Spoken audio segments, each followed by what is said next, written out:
All right, let's see.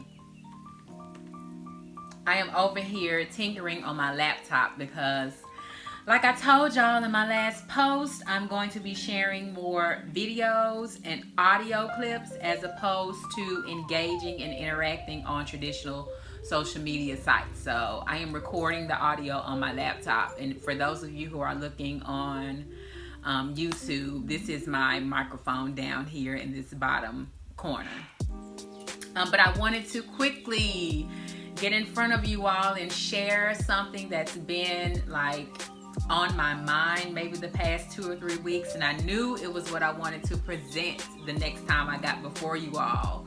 But the way that I operate is, if there's something that I know I want to do and or accomplish, I kind of let it marinate in my mind. I wrestle with ideas and thoughts and concepts, and then the time just comes for me to execute it. And I don't know when that time is going to come. I cannot predict when that time is going to come. It just shows up, and I wake up and I say, this is going to be the day that I'm going to get it done. And I knew last night when I went to bed that I was going to wake up this morning and finally share with you all like my thoughts and my ideas. Like, when I get the idea to do something, I don't even write anything down until it's time for me to execute it. So I wrote it down last night, and today just so happens to be the first day of autumn, which we know to be a time of harvesting. It's a time to take inventory. It's a time to review either what we have in the physical or kind of where we are in life, right? And in this, where we are or what we've accomplished or what we've done up until this point, whether it be this year or whether it be our entire lives or whether it be the past 3 weeks. We're just gonna start the fall by taking inventory. And in that inventory, most of us, or we're either gonna find that we're doing okay, that we like the trajectory that we're on, that we're pleased and all is well, or we're going to find that we are not fulfilled. We may feel imbalanced. We may feel that there are certain forces that are overtaking us, and so we're kind of leaning more one way than we are the other instead of operating in the middle, or we're all over the place and we're operating in chaos and things are just not making sense. We're just going, from day to day or from moment to moment with no real grounding, right? Does that make sense? So today I want to quickly share with you some signs that you may be subconsciously operating in chaos or operating in force, which means that you're finding it difficult to kind of operate in flow. And I believe personally that our lives were designed to operate in flow and not in force or not in chaos. So I just want to share with you some signs quickly. And I'm not going to spend a lot of time on all of these because each point itself really deserves its own YouTube video or its own podcast, because they really do need time and energy and effort to be expounded on. But I'm realizing that I'm speaking in general terms on these videos. I'm not speaking, if I were speaking to you one-on-one, we could probably expound on a few of these, because not all of these will apply to everybody.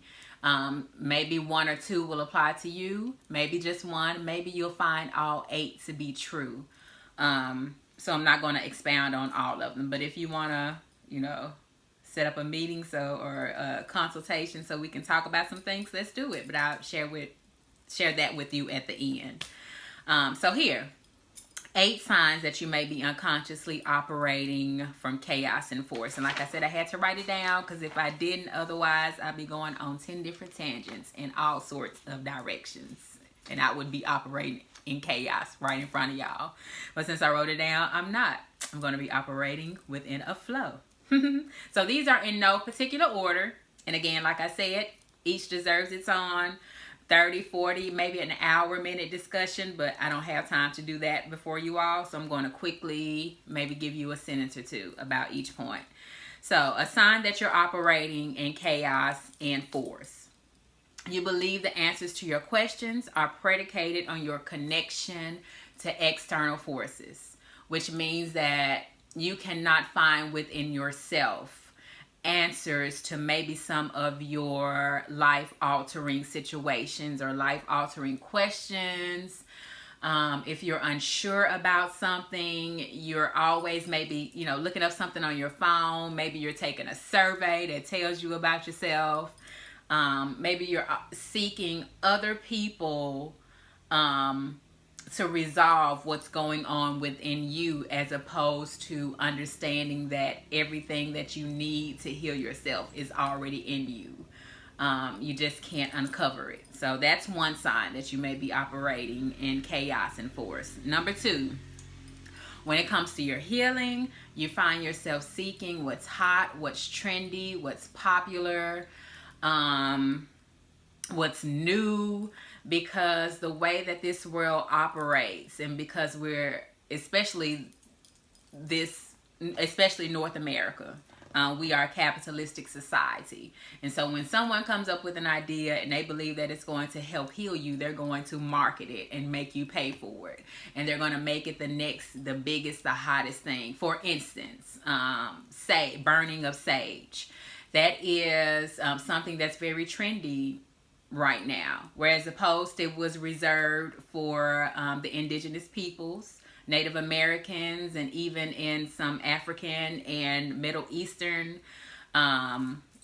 cultures, especially Native Americans, use sage to clear a space. And now it's just become a thing to do. So if you're doing that, but you're not really having other practices or going in depth about what it takes to cleanse your environment, then you're probably doing it because it's a trend and because other people are doing it right now. So that's number 2. Number 3, you subscribe to the theory of scarcity, or you believe there isn't enough, and so you find yourself working hard to hoard or to collect because, like I said, you fear that there isn't enough, when in actuality there is enough of everything that you need.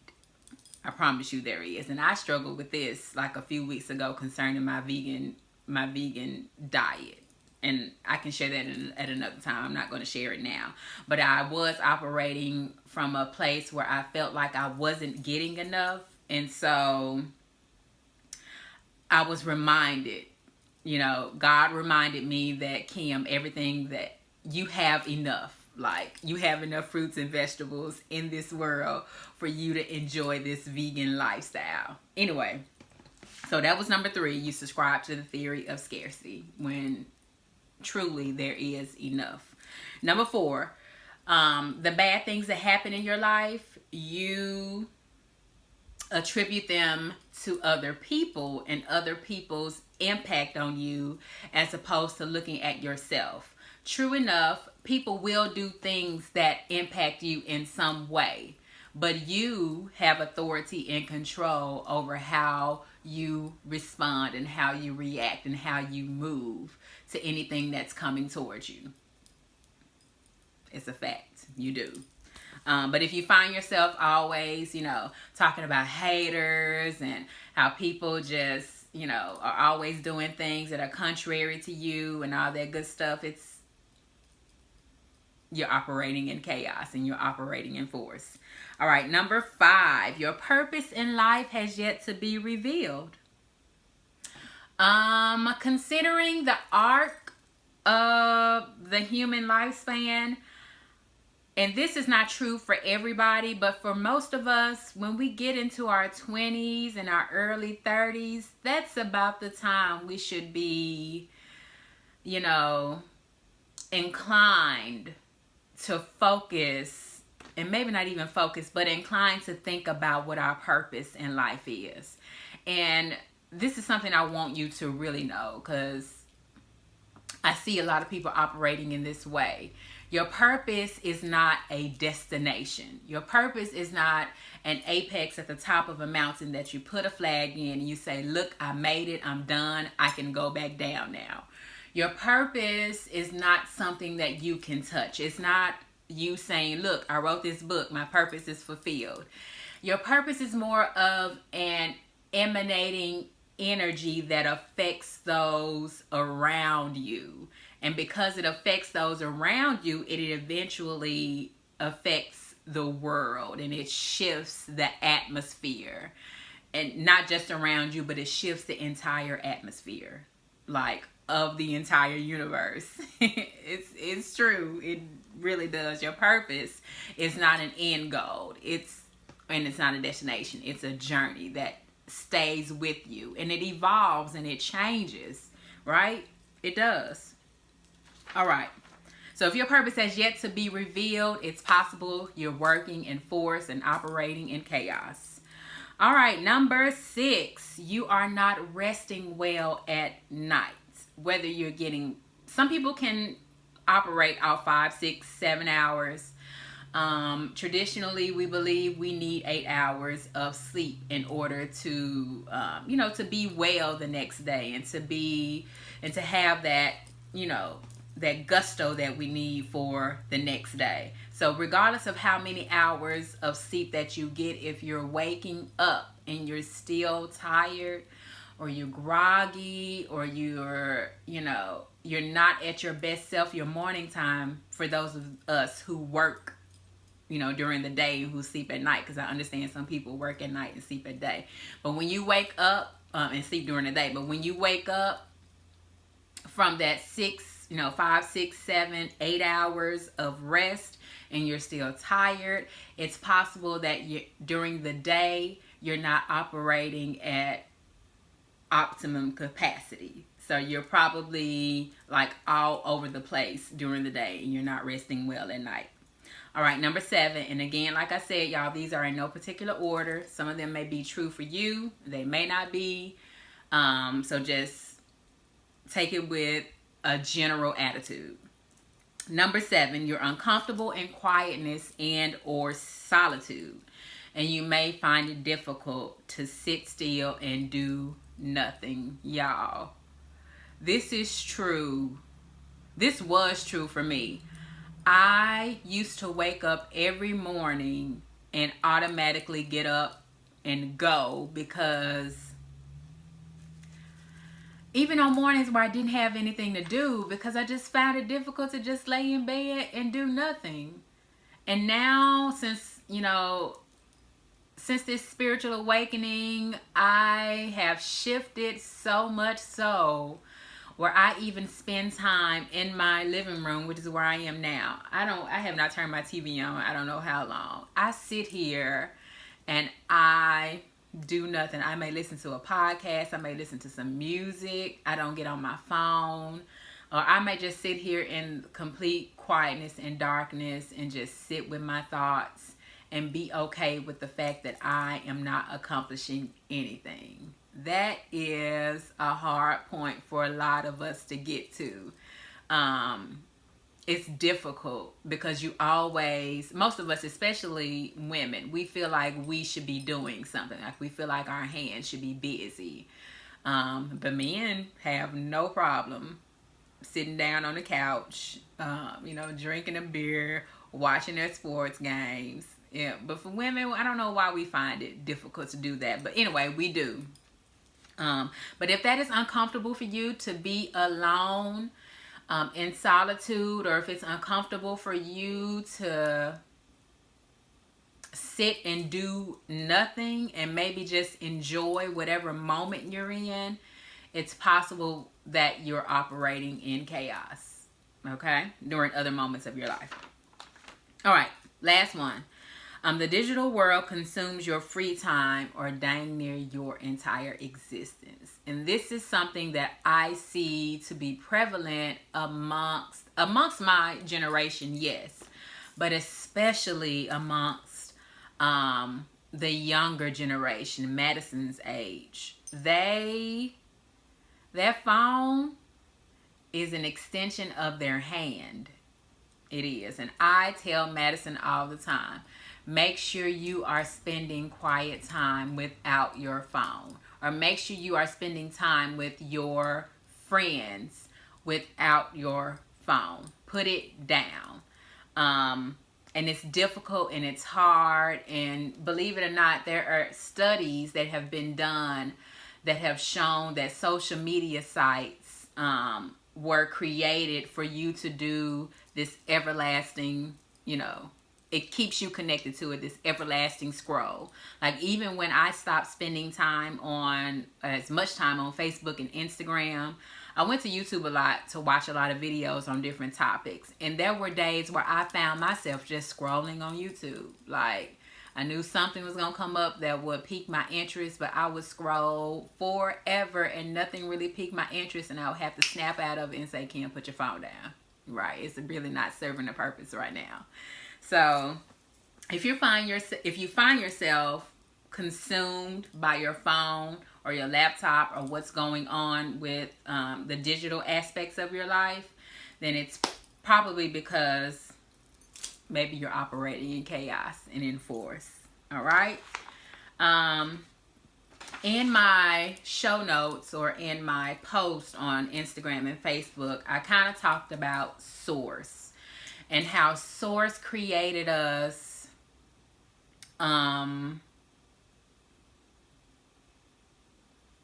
Source created us to operate in flow. We were not designed to have to work hard to get what it is that we feel that we need. Because what we need, and I'm speaking I'm speaking in higher and elevated terms right now. And some of you all may not connect with this and it may not resonate with you. But everything that we need, we already have. Everything that we need, we have. For the majority of us. We have food. We have access. We have things that have been given to us from Source to help our lives flow, even when there are moments that come that take us out of flow.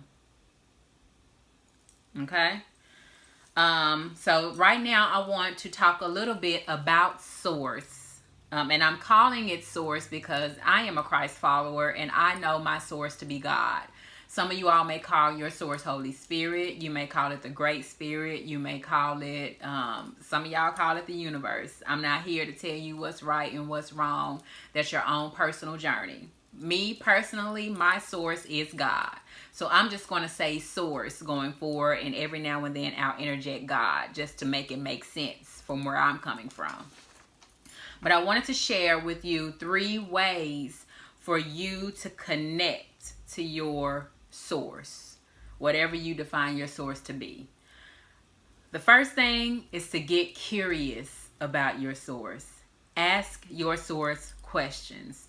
And this is not to define your source, because me personally, my God is undefinable with human words. Like, there's nothing I can say to help you to get a picture of who I believe God to be. Now, I can paint my own personal picture, but at some point you're going to have to paint your own personal picture or portrait of how you perceive God to be, or your source to be in your life.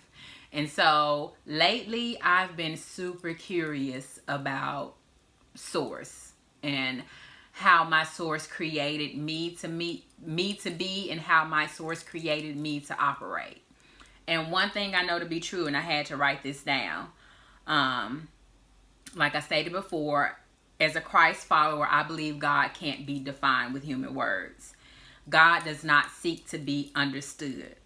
To me, as a Christian or a Christ follower, God is a spirit. Therefore, God does not have human features. God does not have arms and legs and eyes and all that good stuff. Rather, because I believe that we were created, or I was created in God's likeness and God's image, I have God-like qualities and I have God-like characteristics, which makes me the God of my world. I believe personally that God carries both masculine and feminine energies, because masculinity and femininity are not gender, they cannot be gender assigned because they're energies, right? We all carry both masculine and feminine within us. And so I believe God to carry both. And so I do not assign he as the pronoun to God, not like we do in the traditional sense, especially in Christianity. We say God is he. This is another video for another day if I decide to, go off into it. But, the Bible was written, or what we have as the King James Bible was attributed to males, and, that's their connection to God. And so they gave God. Anyway, y'all, that's a whole nother discussion for a whole nother day. But based on my curiosity of God and how I choose to question how God interacts and moves and intervenes in my life, that's how I choose to paint and portray my God. Okay? And it's an ever-evolving portrait. It's not a picture that I hang up on the wall and say, this is who God is to me. It's every day it changes, because I'm learning something new about myself every day. I'm therefore learning something new about my God every day. Okay? So whatever you call your source, get curious about it. Okay? So that's your first C. Oh yeah, these are 3 C's, because y'all know I like numbers and I like alliteration. So your first C. So my video cut off, and now I'm going to have to try to figure out how to edit the two together, because Madison just called me, and I'm so proud of her, because she said she registered to vote, and the voter's registration card was going to be sent here. But that cut my video off. Anyway, I was at a good cutoff point, because I was sharing with you 3 C's of how to connect to your source. So I'm on C number 2 now. C number 2, communicate with your source. Your source is always communicating with you, always, through the living and the non-living, through the animate, the inanimate, through others, and especially through yourself. Source is always speaking, even through physical manifestations like sickness and disease. That is source communicating with you that something's not right, okay? And acknowledge your source. And this is part of communicating. Acknowledging it is saying, God, I recognize that you're there. God, thank you for your presence. Come in right now, God, and show yourself. So yeah, acknowledge and communicate with your source. Number 3, celebrate your source. We do this well in the Christian faith with praise and worship, being thankful, being grateful for source. You can celebrate your source through offerings, through an altar in your home. You can celebrate your source. But let your source know that you are appreciative for its presence in your life. Okay? Like I said, this is going to be a short video. It was longer than my last one, maybe about 20 minutes long. So that's what's up. I appreciate that time. It's nothing to kind of get you so deep involved, but at the same time, it's something to give you a moment or something to reflect on. So I appreciate you all sitting with me for these past 20 or so minutes. And the last thing that I want to share with you all is that I am offering a free intuitive reading. For those of you who are not familiar with intuitives or an intuitive reading, if you were to Google it, you're probably going to find psychic come up as synonymous with intuitive. But that word psychic changed and it shifted because people started to think that a psychic was there, or the purpose of a psychic is to predict the future, and that is not so. As an intuitive, because I'm not using the word psychic, As an intuitive, I just tap in, my spirit taps in to your spirit.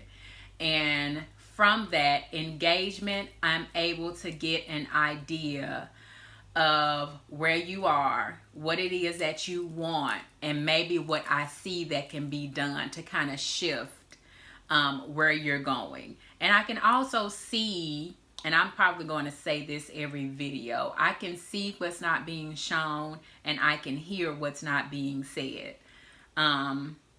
I can just tap into that, and it's a gift that I do not take lightly. I believe I've had it for a long time, and I denied it. And this is probably another video too, but out of fear of how my faith would perceive me, I kind of kept it to myself. I didn't operate in it as much, but I am letting that fear go.